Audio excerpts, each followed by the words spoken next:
Hi, Mickey from Flipping Spain. Welcome to the second video of our series on assessing a property. This time we're going to talk about assessing the area, so getting to know what the pros and cons of the neighborhood are.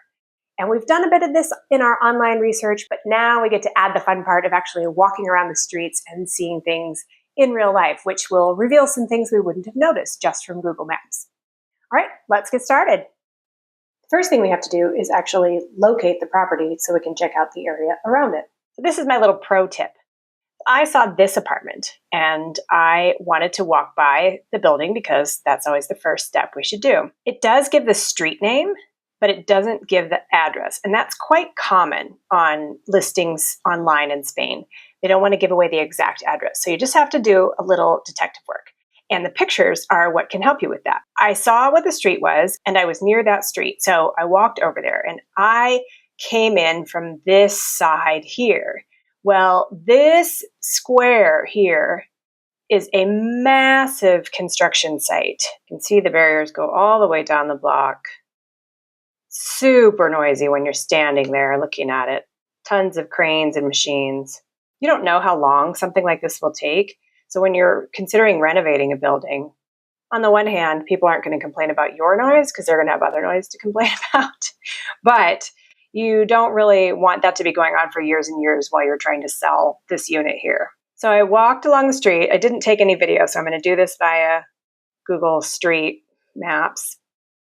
And you can see that these buildings are all pretty modern. Like this is one that has that kind of front, but it's a modern version and it's painted white. So I'm thinking this is good. You know, I'm getting further from the construction as I continue to look. And I really like that this is a pedestrian street. Just means you won't have cars. You'll have some delivery trucks and things coming down in the morning, but you won't have cars constantly. So now we're starting to look a little bit more like what we're looking for. Someone's obviously moved out. That's how you move when you live on a pedestrian street. And then it's at a crossroads of two pedestrian streets. So I really like that. It's a great location. So as I'm going down here, I'm looking ahead and thinking, yep, I think I'm getting close. And then I got to this section and saw this brick and this wood. And I'm looking at it and there's this sandstone in between. When I looked back at the photo, it didn't look like that. But I turned around and voila.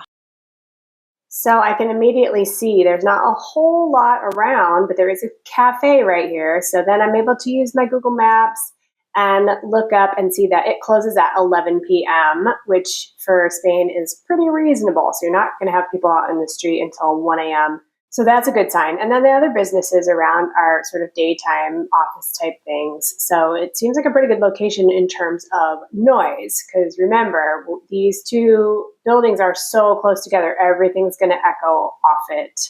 And some people don't care about that. But in terms of being able to sell or rent, we want to give ourselves the absolute best chance we can have. And this might be stating the obvious, but it's always amazing to me how much more you learn by walking around on the ground than looking at Google Maps. It can show you what kinds of things are in the area, but when you actually walk down the street, you find things that you wouldn't normally see. And not everything is on Google Maps. You know, you need to know where you're going to get your haircut, and if there's a 24-hour pharmacy nearby. And if you're really lucky, then you'll discover an amazing new bakery that you had no idea was there. Also, useful things like where are the closest recycling bins, not only for convenience, but also do you have an exterior window that faces above them, because those trash trucks come early and they are awfully noisy. Aside from the practicalities, it's just really important to get a feel for the vibe of the neighborhood. What is happening? Is there a lot of construction? Is it going to be disruptive?